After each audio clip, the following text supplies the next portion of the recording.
మా గొప్ప దేవ, మీ పరిశుద్ధమైన అపరిమితమైన పాదములకు సాగిలపడి నమస్కరిస్తున్నాం. నీతిమంతుడు దేవుడు, నిత్యుడైన దేవుడు, ఈ నేషన్ని ఎంతో ప్రేమతో ప్రేమిస్తున్నారు. బాబిని ఎంతో ప్రేమతో ప్రేమించి మీ ప్రియకుమారుని నా ప్రియరక్షకుని లోకానికి పాపశరీరాకారంలో పంపి నా పాప శిక్షను భరించటకై శిలువలో బలిగా అర్పించినాను. శిలువ రక్తంతో నమ్ముకున్నాను. శిలువ రక్తంతో నా పాపమంతా కడిగినాను.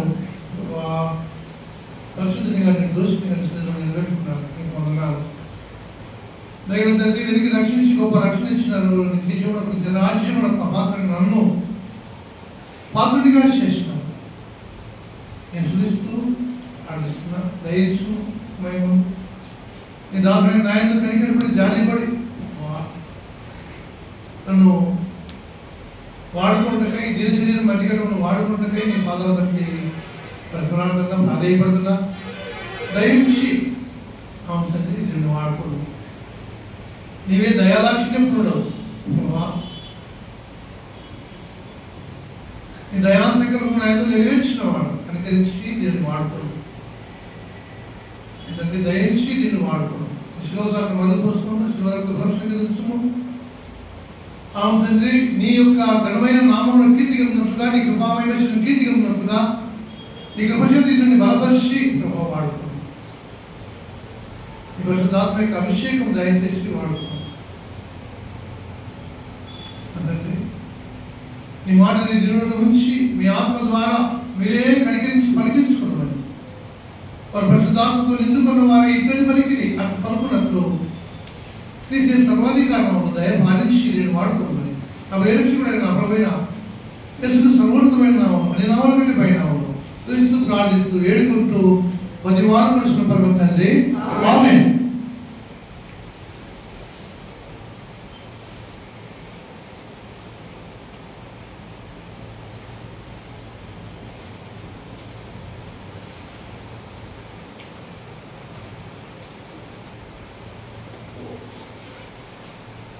నీ కృప ఆకాశ విశాలం వరకు, నీ సత్యము మేఘమండలం వరకు వ్యాపించి ఉన్నది.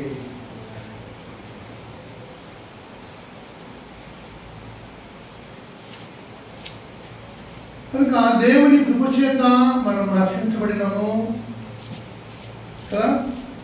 దేవుని యొక్క కృప చేత మనము రక్షించబడినాము. కృప ఎంత ఉంది? ఆకాశ విశాలం వరకు ఉంది. పౌలు ఏమంటాడో చూద్దాం రండి. రోమీయుల రాసిన పత్రిక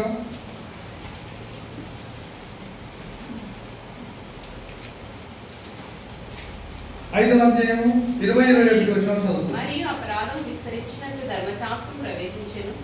అయినను పాపం మరణమును ఆధారం చేసుకుని ఎలాగును అలాగుననే నిత్య జీవం కలుగుటకై. ఎందుకు ఈ కృప మానవుని ఎడల అనంతమైన దేవుడు చూపుతున్నాడంటే ఎందుకు నిత్య జీవం నిత్య జీవము నీలో కలుగుట, నిత్య జీవమును యుగములు జీవించే జీవితాన్ని నీకు ఇచ్చుటకై నీతి ద్వారా కృపయు నీతి ద్వారా కృపయు మన ప్రభువైన యేసుక్రీస్తు మూలముగా ఏను నిమిత్తము పాపం ఎక్కడ విస్తరించునో అక్కడ కృప అపరిమితముగా అది. నేను పాపిని అని ఎన్ని పాపాలు చేసినా దేవుని దగ్గర క్షమించమని అడగడం ఏం మర్యాద ఉంటుంది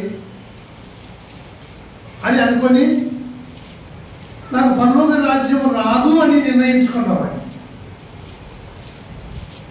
నిర్ణయించుకొని మా భార్య పిల్లలను మీరు పాఠం చేసుకొని బయట మేము కూర్చుండేవారు. ఇంట్లో కూడా ఉండకుండా వాళ్ళ కాడ కూడా కూర్చోకుండా బయట కూర్చుండేవారు. వాళ్ళని తీసుకుపోయి చర్చిలో ఎస్పీ చర్చిలు ఇచ్చిపెట్టేవాడిని. నేను మాత్రం బయట కూర్చుండేవాడిని. సైకిల్ వేసుకొని అక్కడెక్కడ తిరిగి వచ్చే టయానికి అక్కడికి వచ్చేవాడిని. అది నా బతుకు. ఇప్పుడు ఏమి జరిగింది? నాకు పాపం ఎక్కడ? నా దగ్గర విస్తారమైన పాపం పాపం ఉంది. కనుక ఇక్కడికి ఏమొచ్చింది? కృప వచ్చింది. ఆ కృప గల దేవుడు, ఆ యొక్క కృపాసక్తి సంపూర్ణుడు నా పాపముల క్షమాపణ కొరకై రక్తము చెల్లించినాడు. కనుక ఆ మాట నన్ను ఎంతగానో ఆదరించింది. యేసు రక్తము ప్రతి పాపము నుండి అనేది. అరే, ప్రతి పాపము తీసివేస్తారా? ప్రతి పాపానికి అడుగుతుందా? అయితే నా దగ్గర ఇంకేం పాపాలు ఉంటాయి అనిపోతాయి. అట్లు నా హృదయంలోనికి అటువంటి గొప్ప గ్రహింపు కలుగజేసిన ఆ పరిశుద్ధాత్మ దేవునికి నేను ఎప్పటికీ రుణపడి ఉంటాను. ఆ రాజు నా ఎందుకు కనికరపడి ఆ గ్రహింపు కలగజేసి నేను నా పాపలు పోతున్నాయి కదా అని ఆ దేవాన్ని రక్తంతో నన్ను ప్రతి పాపము కడుగు నేను నమ్మికొచ్చిన నేను నిత్య జీవం పొందినట్టు ప్రభు ఆయన దయచూపించుము. కనుక నిత్య జీవం కొరకైన విశ్వాసము నాకు అనుగ్రహించబడింది. దేని కొరకు నేను నమ్మినా? ప్రభువును దేని కొరకు నేను నమ్మినా? నిత్య జీవము, యుగయుగములు జీవించే దేవుడితో జీవించే ఆ జీవితము నాకు కావాలి. యుగయుగములు పాపం ముందుకు రావాలా? ముందుకు రండి. యుగయుగములు జీవించే జీవితాన్ని నాకు కావాలని కోరుకున్నా. ఆయన కూడా అందుకొరకైనా తన కుమారుని ప్రభువును మనకి ఇచ్చింది. దేవుడి లోకమును కాగా విశ్వాసము ప్రతివాడు అది నమ్మిన వారికి వాడు నశించకుండా నిత్య జీవం పొందుటకే ఆయన తన కుమారుని శిలువలో బలిగా అర్పించినాడు. కనుక నా కొరకు నేను నిత్య జీవం పొందాలని నా రాజు, నా దేవుడు, నా ప్రభు శిలువలో బలి అయినాడనే గొప్ప సత్యం నా హృదయంలోకి వచ్చింది. నా హృదయము ఆనందంతో గంతులేసింది. అంత గొప్ప సంతోషము నేను ఎప్పుడూ అనుభవించలేదు. అంత గొప్ప ఆనందము నా హృదయంలోకి వచ్చింది. నీకు ఇది చాలాసార్లు చెప్పింది మాట.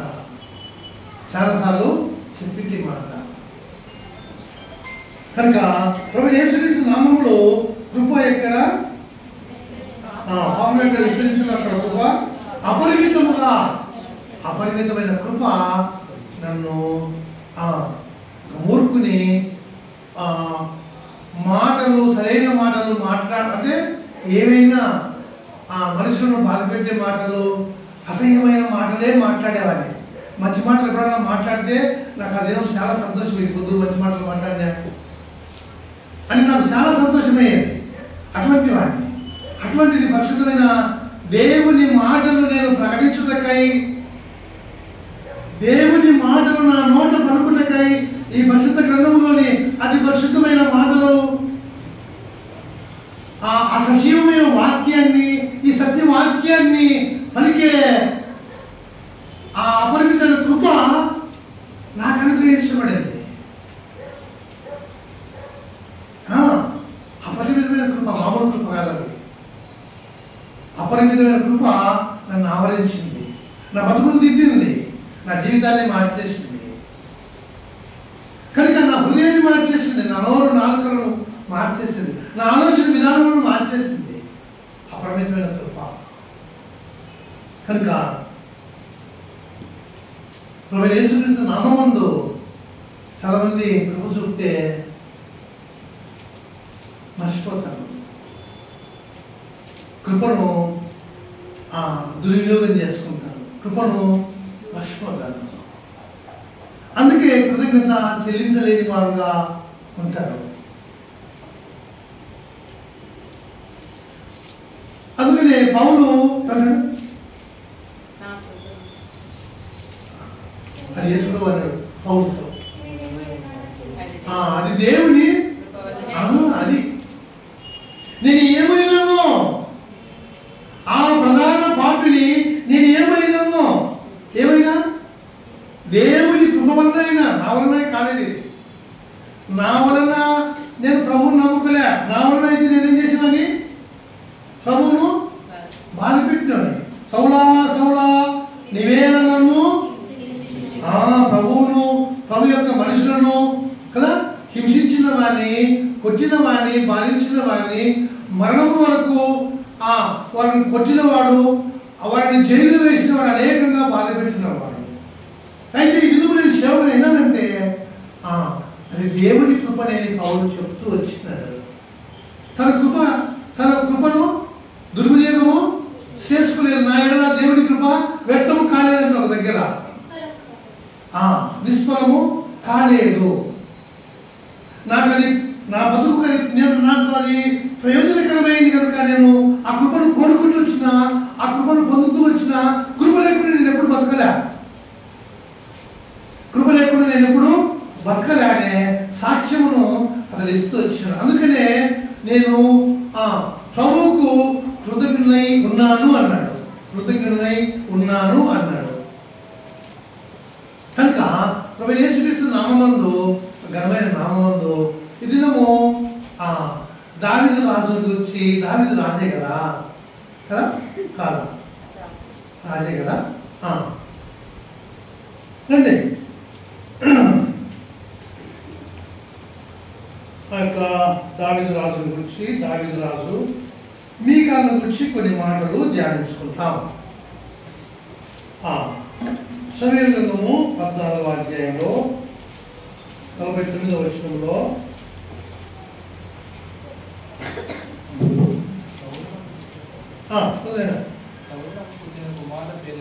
ఏమనగా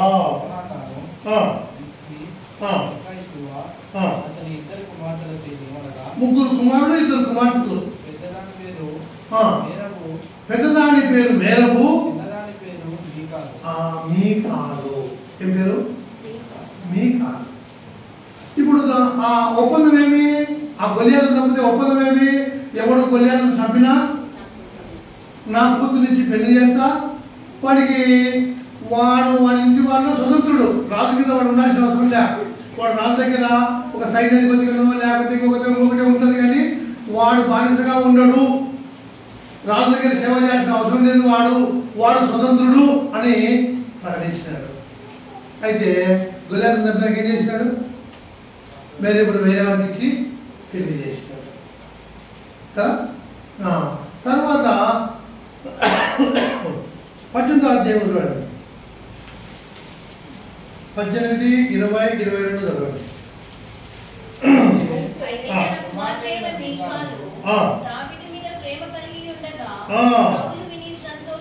సంతోషించి ఏముంది ఇక్కడ? ఏముంది ఇక్కడ? మీకాళ్ళకి ఏముంది? దావీదు మీద ప్రేమ కలిగి ఉండెను. ఏముంది? ప్రేమ కలిగి ఉండెను. గుర్తుపెట్టుకోవాలి మీరు కదా. వాళ్ళ నాయనకు ఏం కలిగింది? వాళ్ళ నాయనకు సంతోషం కలిగింది. ఇప్పుడు కాదు, ముందు దావీదు చంపినాక, దావీదు గొలియాలను చంపినాక ఏం కలిగింది? మాకు ఇష్టం పుట్టాను దావీదు యందు. ఏం మనిషిరా, ఏం ధైర్యం కలవారా, ఏం త్యాగం కలవారా, ఈయనరా సింహరా, పులి రాని కదా అనుకున్నాడు కదా. మాకు ఇష్టం పుట్టాను. ఏమైంది మరి? ఏమైంది? మళ్ళీ వచ్చింది ఏమొచ్చింది? నాట నుండి 9వ వచనం, 18, 9 నాట నుండి విషపు చూపు వచ్చేసింది. ఏమొచ్చేసింది? ఆ ప్రేమ పోయింది. ఏమొచ్చేసింది? విషపు చూపు వచ్చేసింది. సేదైన వేలు వచ్చేసింది. కనుక మీకన్నా కూడా ఏముంది? ప్రేమ కలిగి ఉండెను. కాబట్టి ఏం చేసినాడు? ఆయనకి ఇచ్చి పెళ్లి చేసినాడు. చదవండి.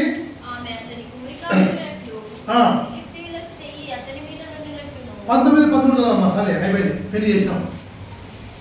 19 ఒక గృహదేవత బొమ్మను తీసి మంచము మీద పెట్టి మేకబొచ్చు తల వైపున ఉంచి దుప్పటితో కప్పివేసి సౌలు దావీదును పట్టుకొనుటకై దూతలను పంపగా రోగి అయి ఉన్నాడని చెప్పాను. దావీదును చూచుటకు సౌలు దూతలను పంపి నేను అతని చంపునట్లుగా మంచముతో అతని తీసుకొని రండని వారితో చెప్పగా ఆ దూతలు వచ్చి లోపల చూచినప్పుడు తల తట్టిన మేకపొచ్చులలో ఒకటి మంచము మీద కనబడెను. అప్పుడు సౌలు, తప్పించుకొని పోనట్లు నీవు నా శత్రువుని పంపివేసి నన్నిలాగు ఎందుకు మోసపుచ్చుతివని మీకాలును అడగగా, మీకాలు, నేనెందుకు నిన్ను చంపవలెను, నన్ను పోని కనుక అప్పుడు తప్పించుకొని పోయినాడు, అక్కడి నుంచి తప్పించుకొని పోయినాడు కదా మీకాలు. ఇంకా భార్య కాడికి తప్పించుకొని పోయినాడు. పోయి నాకేం చేసినాడు రాజు మళ్ళీ ఇంకొకరికి ఇచ్చి పెళ్లి చేసినాడు. సౌదాలకు ఒకరికి ఇచ్చి పెళ్లి చేసినాడు.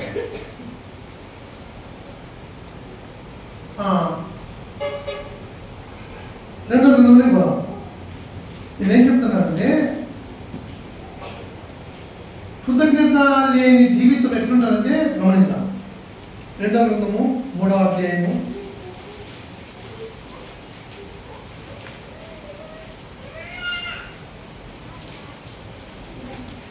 ఎవరు మాట్లాడాలి ఇక్కడండి?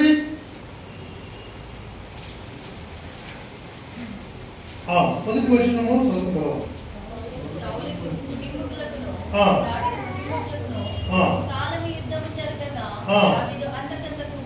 దావీదు అంతకంతకు ప్రబలెను, అంతకంతకు నీరజిల్లిపోయెను. సౌలు కుటుంబం పతనం అవుతా పోతా ఉంది, దావీదు కుటుంబం ఒడిదిరుగుతా వస్తా ఉంది. అప్పుడు కూడా ఆమెను నాశనం చేయాలని, ఆమెను పాడు చేయాలని అనుకోలే. నమ్మడానికి పోయింది కదా అని దావీదు పగబట్టిన వాడై, లేక ఆయన యొక్క ఎవరి యొక్క సౌలు రాజు యొక్క కుటుంబాన్ని నాశనం చేయాలని అనుకోలే. ఎందుకు అనుకోలే? వాళ్ళ ఆయన కూడా తెలిసిపోయింది, నాయనా నువ్వు తప్పక రాజు అవుతావురా, చిన్నోడా దావీదు నువ్వు రాజు అవుతావురా అని తెలిసింది. వాళ్ళందరూ తెలిసింది. ఏమన్నా తను కూడా తెలిసిందా? తెలియదా? ఎవరైనా తను ఏం చేసినాడు? ఒకసారి విన్నాం మనం. తనకున్న ఆ కత్తిని, తనకున్న ఆ యుద్ధ వస్తువులన్నీ కూడా, ఆ నడికట్టును, ఆ డాలును, కత్తిని అన్నీ మొత్తం నిరుదోపిడి చేసినట్టు అన్ని దావీదుకి ఇచ్చేసుకున్నాడు. అన్ని దావీదుకు ఇచ్చేసినాడు. నేను తప్పకుండా రాజవుతావు, నువ్వు రాజవుతావు అని. తర్వాత దావీదుతో కూడా ప్రమాణం చేసినాడు.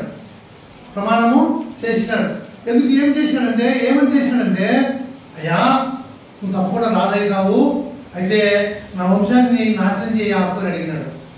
నా వంశమును జ్ఞాపకం పెట్టుకుని, నా పిల్లలను జ్ఞాపకం పెట్టుకుని అడిగినాడు. సరే అని ప్రమాణం చేసినాడు దావీదు. తర్వాత సౌలు కూడా ఏం చేసినాడు? ఆయన కూడా, నాయనా దావీదా నువ్వు రాజవుతావు నాయనా, నా కుటుంబాన్ని నాశనం చేయని మాటినైనా నా వంశాన్ని నాశనం చేయని మాటినైనా అని అన్నాడు. అన్నాడు. ఎందుకు ఈ మాట చెప్తున్నావయ్యా? ఇప్పుడేమో అవసరము ఆరాధన పడుతున్నావు అంటే, వాళ్ళందరికీ తెలిసా, వాళ్ళ నాయనకు తెలిసా, ఇస్రాయేల్ ప్రజలందరికీ తెలిసా దావీదే రాజు, దావీదు ఇస్రాయేల్ ప్రజలపై కోరుకున్న రాజు. ఈ సౌలును తొలగించినాడు, సౌలును తప్పించినాడు, సౌలు లేనిక దావీదే రాజు. ప్రజలందరికీ తెలిసిపోయింది, పెద్దలకు తెలిసిపోయింది, అందరికీ తెలిసిపోయింది. ఈ ఒక్కటి ఎవరు? మీకాలు మూర్ఖంగా ఉంది. ఇంకొకటి ఎవడు మూర్ఖంగా ఉన్నాడు?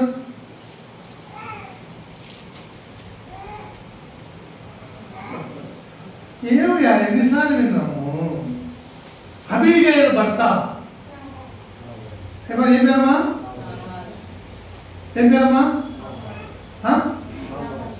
నాబాలు. భార్యకి తెలిసింది, నా ఎల్లినవాడా నువ్వు యెహోవా యుద్ధములు చేసేవాడవు అని కనుక్కునేదా? అబీగయలు కనుక్కున్నది, యెహోవా యుద్ధములు చేసేవాడవు. నేను ఎవరైనా ఒకటి నీ పానం చేయాలనుకుంటే వాడి ప్రాణాన్ని దేవుడు ఒడిశలో రాయిపెట్టి ఇసిరేసినట్టు వాడి ప్రాణాన్ని విసిరేస్తాడు దేవుడు. నా వెళ్ళినవాడని కేకలేసింది. అబీగయలు వేసింది కదా, వేసింది.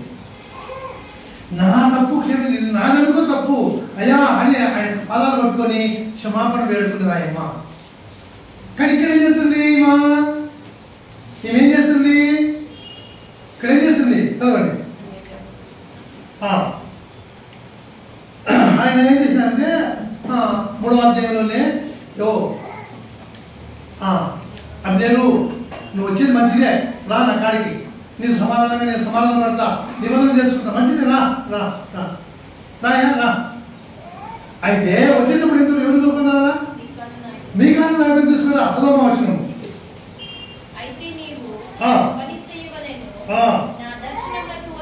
వచ్చినప్పుడు కృష్ణవా ఇప్పుడు ఎవరి వశంలో ఉంది? ఒక సామాన్యుని వశంలో ఉంది. రాజు దగ్గర లేదు, అంతఃపురంలో లేదు.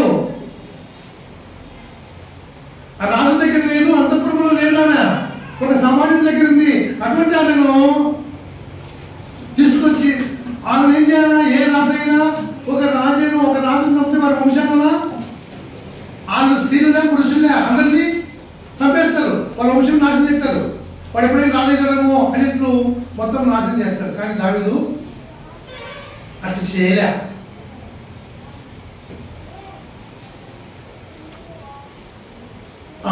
కనుక ప్రభువైన యేసుక్రీస్తు శక్తిగల నామములో నేనేం మాట్లాడుతున్నానంటే, ఎక్కడో పడిందో, ఒక సామాన్యులుగా పడిందో, అక్కడి నుంచి తీసుకొచ్చి రాజు భార్యగా చేసుకున్నాడు. ఎవరుగా చేసుకున్నాడు? రాజు భార్యగా చేసుకున్నాడు. ఇప్పుడు సంఘమును దేవుడు ఏం చేసుకున్నాడు? సంఘమును దేవుడు ఏం చేసుకున్నాడు? ఒక పరిశుద్ధమైన కన్యకలుగా సంఘంలోకి వచ్చిన క్రీస్తు యేసునందు విశ్వాసం ఉంచి బాప్తిసం పొంది ప్రభువులో చేరిన ప్రతి బిడ్డ ఎవరుగా చేర్చబడుతున్నారు? దేవునికి ఒక పరిశుద్ధమైన కన్యకగా దేవుని సంఘములో చేర్చబడుతున్నాడు. దేవుని సంఘము దేవునికి ఒక పరిశుద్ధమైన కన్యక. పెళ్లి కుమారుడు ఎక్కడున్నాడు? పరలోకంలో ఉన్నాడు. మనం ఎక్కడ సిద్ధపడుతున్నాం? భూమి మీద ఆయన్ని కలుసుకోనికి, ఆ పెళ్లి కుమారుడికి మనం కలుసుకోనికి సిద్ధపడుతున్నాం. అవునా? కానీ యమ్మ పిలిచింది, వచ్చింది, ఇంట్లో ఉంది, ఇంట్లో చేర్చుకున్నాడు, అంతఃపురంలో ఉంది, రాజగృహంలో ఉంది. కానీ రాజును ఏం చేస్తుంది? చదవాలి 6వ అధ్యాయంలో. 6వ అధ్యాయం ఫస్ట్ నుంచి చదువుకుంటా. ఫస్ట్ నుంచి ఇంకో 2-3 వచ్చిన ముందుకు పో. 2 వచ్చిన 3 వచ్చిన ముందుకు పోవాలంతే.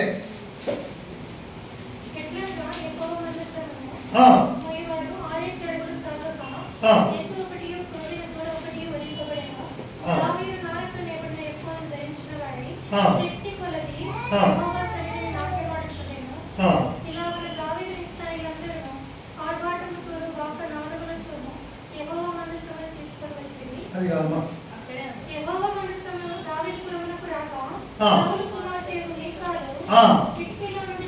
చూసి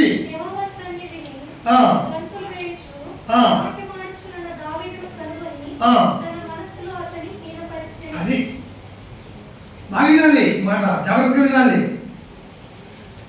మేము అబ్బా యేసుప్రభుని ఎప్పుడు మేము మా మనసులో అటు మేము వినవచ్చమా అనుకుంటాం. చాలా మంది అనుకున్నా మనలోకి వచ్చిన వాళ్ళందరూ మేము అట్లా అనుకుంటాం. నేనేమంటానంటే, ఈమె మనసులో దావీదు రాజు అని లేడు, అభిషేకించబడిన వాడని లేడు, దేవుని చేత ఎన్నుకోబడిన వాడని లేడు, దేవుని చేత ఏర్పరచబడిన వాడని లేదు ఆమె మనసులో. కనుక అటువంటి వాడిని దావీదు మనసులో ఏముంది? వాళ్ళ నాయన అభిషేకించబడిన వాడు, అయ్యో నేను అతని యొక్క వస్త్రమును కోచి తినే అని తన మనసులో బాధపడినాడు. ఈమెకు మనసులో హీనపరుస్తుంది, మనసులో హీనపరుస్తుంది. నేనేమంటానంటే, యేసు ప్రభు నీకు ఘనమైన రాజు అని నువ్వు గ్రహించగలిగినావా? ఆ ఘనమైన రాజు, ఆ రాజును నీ హృదయంలో, ఆ రాజుకు ఎట్టి మర్యాద ఉంది, ఆ రాజును ఎట్లు నీ హృదయంలో గౌరవిస్తున్నావు, ఆ రాజును ఎట్లు నీ హృదయంలో ప్రేమిస్తున్నావు, ఇది గమనించాలి. కనుక దేవుడు యేసు ప్రభు కదా యూదులకు రాజుగా పుట్టినవాడు. ఎన్నిసార్లు దీంతో కదా శాస్త్రులు కూడా తెలుసు రాజును పుడతాడని, కానీ వాళ్ళు ఆరాధించలే. ఆయన గర్వగా వాళ్ళ మనసులో లేదు, ఆయన గురించి లేదు. రాజు కూడా విన్నాడు, అతనికి కూడా మోసకరమైన పద్ధతిలో ఆ రాజును సంపాలనుకుంటున్నాడు. మోసకరమైన పద్ధతిలో ఆ రాజును నాశనం చేయాలనుకుంటున్నాడు. నేనేం మాట్లాడుతున్నానంటే ఈమెను ప్రేమించి బతకలిచ్చి తెచ్చి తన మందిరంలో తన అంతఃపురంలో పెట్టుకుంటే ఆయన భార్యగా ఉండి ఆయన దేవుడి చేత ఎన్నుకోబడిన వాడు, దేవుడి చేత అభిషేకించబడిన వాడు, ప్రవక్త, రాజు, ఇంత గొప్పవాడుగా అందరిలో ఎత్తబడుతుంటే ఈమెం చేస్తుంది? ఆయన ఎంతమంది లేరు? ఎంతమంది చూడగా దావీదును ఎవరన్నా హీనపరిచినారా? పరిశుద్ధాత్మ దేవుడు ఎవరు చూపిస్తున్నాడు? మీ కాళ్ళను చూపిస్తున్నాడు హీనపరుచుందని. కనుక ప్రభువు యేసుక్రీస్తు శక్తిగల శ్రేష్టమైన నామములో వీళ్ళందరినీ బతకడం ఏంటంటే నీ మనసులో ఈ రాజు మహాఘనమైన రాజు. సో చదువుకుంటాం. ఎక్కడుంది మాట?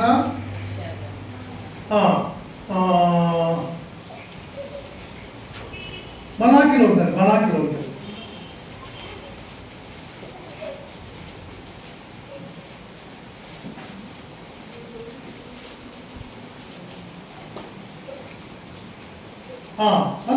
మొదటి 14 వచ్చిన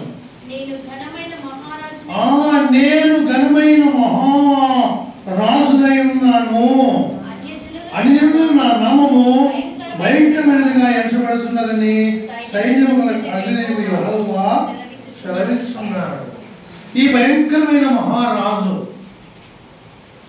కదా, మహిమగల మహారాజు. ఈ రాజును మన మనసులో ఈ మహిమగల రాజుకు ఎంత చోటు ఇచ్చినాము. ఉదయకాలంలో ఎంతమంది ఆరాధించి వచ్చింటాము లేచిన వెంటనే. నిన్న సాయంకాలం ఎంతమంది ఆరాధించున్నాము. నిన్న ఉదయకాలంలో ఎంతమందిని ఈ రాజును ఎన్నిసార్లు ఆరాధించున్నాము. ఉదయ సాయంకాలంలో ఈ రాజుకు ఎంత మర్యాద ఇస్తున్నాము. కనుక ఈ ఘనమైన రాజును ఎట్లా చూసుకుంటున్నావు? నీ హృదయంలో ఎటువంటి మర్యాద ఉంది ఆయనకు? ఈ ఘనమైన రాజును ఘనపరచాలని కోరిక ఎక్కడైనా ఆవగిందా? నీ హృదయంలో ఉందా? ఈ ఘనమైన రాజును నేను ఘనపరచాలనే ఆలోచన నీకుందా? అక్కడ వేయద్దు, వేయాలి. ఏమే కనుక ఈ ఘనమైన రాజుకు నువ్వు ఏం ఘనత తేవాలనుకుంటున్నావు? నీ జీవితం ద్వారా ఈయన ఎట్లా ఘనపరచాలనుకుంటున్నావు? కనుక ఈ కోరిక లేకుండా ప్రభువును ఆమె కూడా అరే ఇన్నాళ్ళకు నన్ను పిలుచుకున్నాడు, నేను ఆ రాజు దగ్గరికి పోతే ఆయనకి ఎంతో వినయంగా ఇన్నాళ్ళు సేవలు చేయలేకపోయినా, ఇన్నాళ్ళు ఆయన కనపరచలేకపోయినా, ఇన్నాళ్ళు ఆయన దూరంగా ఉన్నా, ఇప్పుడు ఆయన దగ్గరికి వచ్చిన దూరస్తున్న నన్ను తిరిగి సమీపస్థాలుగా చేసుకున్నాడు, నేను ఆయనకి ఎట్లుండాలా అనే కోరిక లేకుండా వచ్చేసింది. ప్రేమ ముందేం చేసింది? అది లేదు. ఇప్పుడు ఏముంది అంటే అన్ని మంచి మంచి బట్టలు ధరించుకొని అట్లా ఇట్లా ఉంటే కదా, అవన్నీ ఉంటే కదా కదా అన్ని ఉంటే కనపరుస్తుంది. అని లేకపోతే లోకంలో సాగుతుంది. మా సినిమా అంటున్నాడు ఒకటి, ఒరే ఏముంది లేదమ్మా అంత మోసం కానీ కాళ్ళు కడాలమ్మా నా కమర్ మీద కూర్చో ఏమి లేదమ్మా ఎడంగా ఉండేనన్నాడంట. మా సినిమా ఇదే చెప్తున్నాడు ఎప్పుడు. కాళ్ళకు కమ్మలు కడాలమ్మా నా కమర్ మీద కూర్చున్నాడంట. ఏమి లేవమ్మా ఎడం కూడా నేను కొంచెం అన్నాడంట. అని నేను చేసిన పని. ప్రేమ దగ్గర నేను ఇక్కడ ప్రేమ నేను ఒక నీచుడప్పుడు ఆడినట్టు ఆడుతూ అవును. దేవుని ఆత్మవశుడై దేవునితో నాయనా నేనేపాటి వాడను, నేను ఎంతటి వాడను, నువ్వు ఖండించకపోతే నాకు రాజరికం ఎక్కడొస్తుంది? ఆ భయంకరమైన రాజున్నాడు, పరాక్రమశాలే. నేను నాకెక్కడి పరాక్రమము? అతనికి పరాక్రమైన వాడు, ఎంత ఎత్తుగలవాడు, ఎంత బలశాలి. సౌరాజు అతని చేతిలో నుండి అతను తొలగించి నన్ను తెచ్చి పెట్టావే అని కృతజ్ఞతా భావంతో అతడు ఆడుతూ ఉన్నాడు, పాడుతూ ఉన్నాడు. దేవుని యొక్క తన్మయత్వంలో నేను ఏంది తండ్రి, నా బతికేంది, నా అందమేంది, నా సందమేంది, నా బతికేంది ప్రభా, ఇంతే కదా, ఇంతే కదా నా జీవితము. నువ్వు లేకపోతే ఎంత నేను కదా, ఎంత ఎంత ఎంత నేను ఎంత అందరూ అనుకుంటారు. నేనేందో అనుకుంటున్నారు కొంతమంది. ఏం లేదు, ఏమీ లేదు. కనుక ప్రభువు యేసుక్రీస్తు నామములో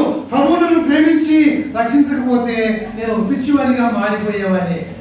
పిచ్చోడిగా రైల్వే స్టేషన్లో మరి అక్కడెక్కడే పోయేవాడిని. కనికరం గల మహారాజు ఎంత నేను రాణి సేవకున్నా ఆ ప్రేమ గల రాజు నన్ను ప్రేమించి తన సేవకు పెట్టుకున్నాడు. ఇసిపెట్టేట నేను పిచ్చోనేగా, నా చచ్చిపోతే కూడా బతకను కూడా నేను. ఆ సంవత్సరమే మరణం. ఇవాళ ఎముకలు కూడా కులిపో కనుక ప్రభు యేసుక్రీస్తు శక్తి గల శ్రేష్టమైన నామంలో మనందరినీ ప్రేమించింది. నేనేం చెప్తున్నానంటే మనం ఎక్కడున్నాము, ఎక్కడికి వచ్చినాము, ఎక్కడికి వచ్చినప్పుడు నేను పరలోకం ముందు తీసుకుని చదవండి. ఎపిసోడ్ రాష్ట్రపతి 2వ అధ్యాయము 7వ వచనం అనుకుంటాను. ఆయనకు కూడా సచ్చిన వారమైన మనల్ని లేపి బ్రతికించి పరలోకమందు. ఏమి సంతోషకరమైన మాట ఇది, ఎంత ఆనందదాయకమైన మాట ఇది కదా. నన్ను ఈ పాపిని పరలోక రాజ్యమే నాకు దొరకదనుకున్న నాకు పరలోకంలో కూర్చోబెట్టుకున్న నా రాజు నన్ను తేజవశుల పరిస్థితుల్లో నాకు స్వాస్థ్యం ఇచ్చినాడు. ఎవరైనా ఈయనెవరు? రాజు, ఘనమైన రాజు. ఇది సామాన్యమే కాదా? సకల యుగంలో రాజు, అద్వితీయుడు, అక్షయుడైన రాజు, శక్తిమంతుడు. దేనికి? నాకు ఆ స్వాస్థ్యంలో నన్ను చేర్చుటకై. నా దగ్గర ఎన్నో బలహీనతలు ఉండొచ్చు, నేను పరిమాణంగా ఉండొచ్చు, నా దగ్గర ఏందో ఉండొచ్చు. అన్నిటినీ తీసేసి, అన్నిటినీ తొలగించి, నా పాపమంతా తీసేసి, నా బలహీనతను తొలగించి తిరిగి నన్ను పరలోక రాజ్యంలో కూర్చోబెట్టే శక్తిమంతుడు నన్ను నమ్ముకున్న దేవుడు. చదువుకుందాం. ఎక్కడ చదువుకున్నాం? అపొస్తలుల కార్యములు 20వ అధ్యాయము 32వ వచనం అనుకుంటాను.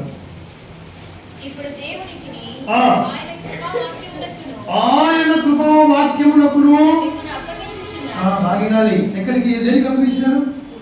కృపావాక్యములకు. ఐదు బైబిల్ తీయలే ఏమయ్యా, నేను చూడలేదనే అన్నం చూస్తా. బైబిల్ది ఏమి చదువు బైబిల్ తీసినాడు పిల్లడు. చూసిలే అట్లుంటారు. దేవుడికి ఆయన కృపావాక్యమునకును మిమ్మల్ని అప్పగించున్నాను. ఉన్నది బైబిల్ది.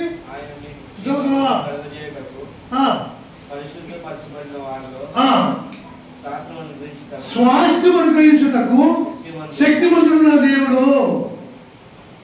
పరిశుద్ధపరచబడిన వారిలో స్వాస్థ్యం ఇచ్చుటకు నేను నమ్ముకున్నవాడు, నాకు వాక్యం ఇచ్చిన వాడు, తన కృపావాక్యములు నాకు వినిపించిన వాడు, నాకు ఆ స్వాస్థ్యమును యోజనమైన పరిశుద్ధుల్లో స్వాస్థ్యం ఇచ్చిన వాడు శక్తిమంతుడు. కనుక నా దగ్గర శక్తి లేదు అక్కడికి పోనీకి కదా. ఆ శక్తిమంతుడు నన్ను పరిశుద్ధునిగా, నిర్దోషునిగా చేసుకొని ఎక్కడికి? అక్కడికి తీసుకుపోతాడు, అక్కడ నిలబెడతాడు. నేను పోలేను కదా, నేను పోలేను. ఆయన తీసుకుపోతాడు. శక్తిమంతుడు నన్ను అక్కడ ఎక్కడ? పరలోకంలో తేజవాసమైన ఆ పరిశుద్ధుల సాధ్యం. చాలా మందికి దీని గురించి చాలా మంది ఆలోచన చేయరు. చాలా మంది ఆలోచన చేయరు. ఈ స్వాస్థ్యం యొక్క దాని యొక్క మహదేశ్వర్యం గురించి ఎవరు ఆలోచించరు. పౌరులు చెప్తూ వచ్చిన ఈ విషయాలకే మొదటి అధ్యాయంలోనే చదవండి. ఈ స్వాస్థ్యం మీద నీకు నమ్మకం ఉండాలి. నేను పరలోకములకు నాకు ఒక స్వాస్థ్యం ఇచ్చినాడు, దాన్ని నేను పొందుకుంటా. వెలిగించబడినందున ఎట్టిదో పరిశుద్ధులు ఆయన స్వాస్థ్యం యొక్క ఆ మహిమైశ్వర్యం ఎట్టిదో ఆలోచించు. ఆ పరలోక రాజ్యంలో ఆ మహిమైశ్వర్యం ఎట్టిదో అది నాకు అది అక్కడికి నా పోవాలి, అక్కడ ఉండాలి, ఆనందాలు. నేను ఎక్కడ? ఆ పరిశుద్ధుల్లో స్వాస్థ్యం యొక్క మహిమైశ్వర్యము. సామాన్యమైన అనుకుంటున్నారేమో మేమన్నా, కానీ ఇది ఆలోచించగానే ఆ మహాఘనమైన రాజును మన హృదయంలో గౌరవించకుండా ఏదో సామాన్యమైన పద్ధతిలో, మోసకరమైన పద్ధతిలో ఊరిక పెదవులతో మనం గణపరుస్తూ, పెదవులతో స్తుతించి హృదయంలో ఆయనకు గౌరవం లేదు, ఏం లేదు, పెదవులతో మాత్రమే ఊరికి ప్రభా అని. అది కాదు దేవునికి.